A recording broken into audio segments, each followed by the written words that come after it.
Hello and welcome to insightful.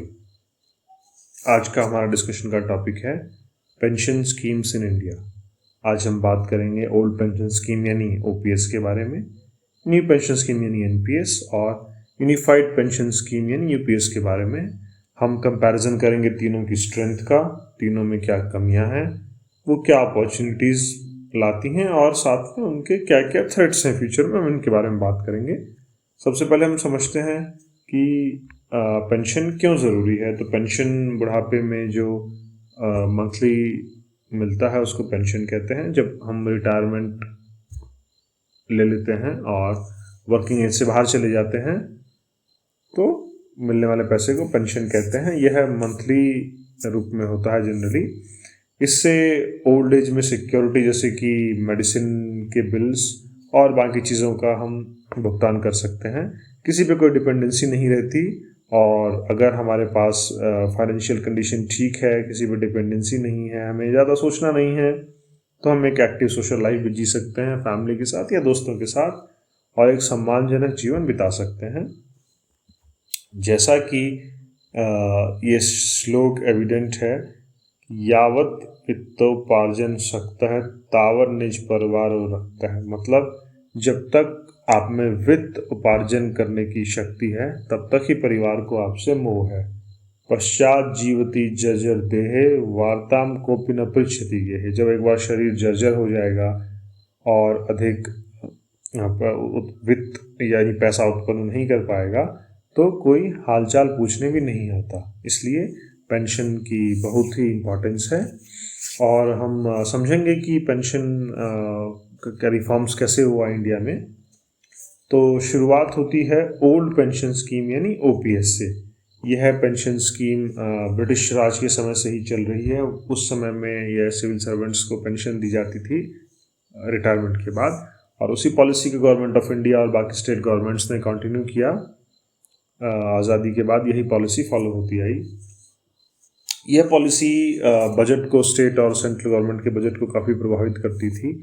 और LPG reforms में एक कंडीशन आईएमएफ ने यह भी डाली कि सरकार को अपने पेंशन बिल्स को कम करने के लिए कदम उठाने होंगे, और उससे प्रभावित होकर सरकार ने 1999 में एक कमेटी की स्थापना की जिसका नाम था old age social income security, जिसके चेयरमैन डॉक्टर सुरेंद्र ए दवे थे। इस कमेटी ने रिकमेंडेशन प्रस्तुत की और वो वही रिकमेंडेशंस आगे चलकर 2004 में न्यू पेंशन स्कीम का रूप लेके आई, जिसे कि 1 जनवरी 2004 से इम्प्लीमेंट किया गया। शुरुआत में केंद्र सरकार और फिर राज्य सरकार के कर्मचारियों के लिए, और बाद में इसे वॉलंटरी बेसिस पे प्राइवेट सेक्टर और जो स्वनियोजित लोग होते हैं जो अपना रोजगार करते हैं, सेल्फ एम्प्लॉयड, उनके लिए भी ओपन कर दिया गया। हालांकि एम्प्लॉयज़ इस स्कीम से उतने खुश नहीं थे, अतः वापस रोल बैक की मांगें चल रही थी ओल्ड पेंशन स्कीम की, और कई राज्यों में यह एक महत्वपूर्ण मुद्दा बन गया। इसको देखते हुए 2023 में सरकार ने एक सोमनाथन कमेटी का गठन किया जिसके अध्यक्ष थे टीवी सोमनाथन। यह पेंशन व्यवस्था को रिव्यू करने के लिए था। टीवी सोमनाथन उस समय भारत सरकार में फाइनेंस सेक्रेटरी थे और आज के समय में भारत सरकार के कैबिनेट सेक्रेटरी हैं। तो इस कमेटी ने जो रिकमेंडेशन दी उसे यूनिफाइड पेंशन स्कीम यानी यूपीएस कहा गया। यह 1 अप्रैल 2025 से सभी सेंट्रल गवर्नमेंट एम्प्लॉयज़ के लिए लागू होगी और सभी एम्प्लॉयज़ को मौका मिलेगा चुनने का कि वो एनपीएस में रहना चाहते हैं या यूपीएस में अडॉप्ट करना चाहते हैं। आइए एक एक करके इन सभी की हम समझते हैं, इन सभी की समझ बढ़ाते हैं। ओपीएस यानी ओल्ड पेंशन स्कीम, यह सबसे पुरानी पेंशन स्कीम है जो भारत में चल रही है और इस स्कीम को गोल्डन पेंशन स्कीम भी कहा जाता है क्योंकि इसमें गारंटीड गोल्डन ईयर्स हैं। मतलब इसमें किसी भी प्रकार का कोई मार्केट ड्रामा नहीं है, कोई भी चीज़ मार्केट पे डिपेंडेंट नहीं है। Minimum assured 50% pension of the last basic पे इसमें मिल जाती है। यह इन्फ्लेशन प्रोटेक्टेड है, यानी जैसे जैसे महंगाई बढ़ेगी तो जैसे वर्किंग एम्प्लॉयज़ को डीए मिलता है उसी परसेंटेज में पेंशनर्स को डीआर मिलता है, जिसे कि डियरनेस रिलीफ कहते हैं। और अगर पेंशन जो पेंशनर की डेथ के केस में फैमिली पेंशन भी ये स्पाउस को मिलती है। और यह सबसे इम्पोर्टेंट बात, यह एक नॉन कॉन्ट्रीब्यूटरी पेंशन स्कीम है, यानी एम्प्लॉयज़ को इसमें कुछ भी कंट्रीब्यूट नहीं करना पड़ता, ये पूरी तरह से गवर्नमेंट फाइनेंस्ड है। इसकी कुछ कमियां भी हैं, जैसे कि इसमें कोई फ्लेक्सिबिलिटी नहीं है, ये सिर्फ गवर्नमेंट जॉब्स के लिए है। अगर आप इसका मिनिमम टेन्योर पूरा किए बिना जॉब स्विच करना चाहते हैं, सेक्टर बदलना चाहते हैं गवर्नमेंट टू प्राइवेट या सेल्फ एम्प्लॉयमेंट, तो ये पेंशन स्कीम एप्लीकेबल नहीं रहेगी। इसमें फिक्स अमाउंट ही मिलता है और उसके साथ में इंडियरनेस अलाउंस जो हर 6 महीने पे बढ़ता है वो बढ़ता रहेगा। इससे ज़्यादा ग्रोथ की इसमें संभावना नहीं है। और इसकी सबसे बड़ी कमी है कि ये पूरी तरह से गवर्नमेंट बजट पर डिपेंड करती है, और अतः यह गवर्नमेंट के लिए, बजट के लिए उतना अच्छा नहीं है। यह इसमें लाइफ टाइम स्टेबिलिटी है, इसमें मार्केट सुबह उठ कर देखना नहीं है।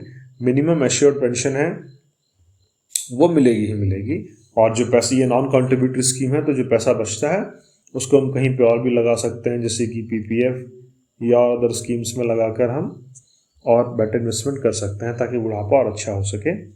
और यह स्कीम ख़त्म हो चुकी है और सिर्फ उन्हीं एम्प्लॉयज़ के लिए है जिनको असाइन हुई थी। 1 जनवरी 2004 के बाद से किसी भी एम्प्लॉय के लिए यह स्कीम एप्लीकेबल नहीं है। अब आती है न्यू पेंशन स्कीम यानी एनपीएस। यह स्कीम पूरी तरह से मार्केट आधारित है, यानी सारा का सारा पैसा मार्केट, स्टॉक मार्केट में इन्वेस्टेड है। इस स्कीम में 10% एम्प्लॉय को कंट्रीब्यूट करना होता है और 14% एम्प्लॉयर कंट्रीब्यूट करता है। यह पोर्टेबल है, यानी अगर आप जॉब स्विच करते हैं या सेक्टर भी स्विच करते हैं तब भी आप इस पेंशन को अपने साथ में रख सकते हैं। इसकी कमियां हैं कि इसमें कोई भी गारंटी नहीं है, यह पूरी तरह से मार्केट आधारित है, और जब आपके रिटायरमेंट का समय आता है तो अगर उस समय मार्केट अप या डाउन चल रहा है उसके आधार पर आपको मंथली पे आउट डिसाइड होगा। इसमें एक और बहुत बड़ी कमी है कि इसकी प्लानिंग बहुत कॉम्प्लेक्स है। इसमें आप चूज़ कर सकते हैं कि आप किस म्यूचुअल फंड में या किस पेंशन हाउस में अपना पैसा लगाना चाहते हैं। तो अगर आप फाइनेंशियल सेवी नहीं हैं, मार्केट को नहीं समझते हैं, तो आपके लिए चुनौतीपूर्ण होगा। और इस केस में अगर आप ठीक से इन्वेस्ट नहीं कर पाएंगे तो आपके रिटर्न्स उतने अच्छे नहीं होंगे। हालांकि इस स्कीम में रिटर्न्स का अच्छे होने की बहुत संभावना है क्योंकि मार्केट जनरली बढ़ रहा है।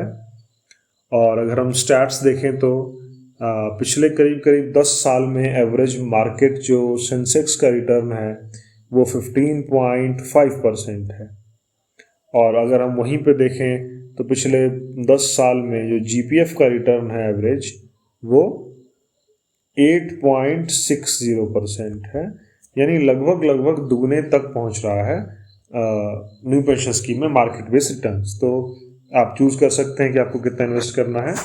और इसमें टायर 2 इन्वेस्टमेंट भी अगर आप चाहें तो जो मिनिमम 10% और 14%, इसके अलावा आप और भी पैसा इन्वेस्ट कर सकते हैं। इसमें थ्रेट ये है कि यह पूरी तरह से मार्केट आधारित है, स्टॉक मार्केट आधारित है, और सारी की सारी सेविंग्स जो हैं वो फ्लक्चुएट कर सकती हैं उस समय पर मार्केट की क्या कंडीशन है। और इसमें एक और थ्रेट है कि इसमें कंटिन्यूस एंगेजमेंट चाहिए, आपको फाइनेंशियली बहुत अवेयर खुद को रखना होगा कि कौन से बॉन्ड्स लॉन्च हो रहे हैं, कौन से पेंशन हाउसेज अच्छे हैं, ताकि आप अपने प्रॉफिट्स को या रिटर्न्स को मैक्सिमाइज कर सकें। और काफ़ी समय से जब से एनपीएस आया तो एम्प्लॉई इससे नाराज़ थे, बहुत सारे स्ट्राइक्स भी हुई, तो उसको ध्यान में रखते हुए कुछ राज्यों में ये चुनाव का मुद्दा भी बना, तो इसको देखते हुए सरकार ने एक कमेटी बनाई, जैसा कि हमने पहले भी देखा। तो उस कमेटी ने रिकमेंड किया एक नई पेंशन स्कीम जिसे कहा गया यूनिफाइड पेंशन स्कीम यानी यूपीएस। यह दोनों ओपीएस और एनपीएस के बेनिफिट्स को कंबाइन करती है, और इसमें यह एक कॉन्ट्रीब्यूटरी स्कीम है। एम्प्लॉय का कंट्रीब्यूशन 10% ही है और गवर्नमेंट का कंट्रीब्यूशन 14% से बढ़कर 18.5% हुआ, यानी गवर्नमेंट अब 18.5% कंट्रीब्यूट करेगी। और यह ब्रॉडर कवरेज है, यह सिर्फ गवर्नमेंट सर्वेंट्स को कवर नहीं करेगी, यह उसके अलावा भी और चीज़ों को कवर करेगी।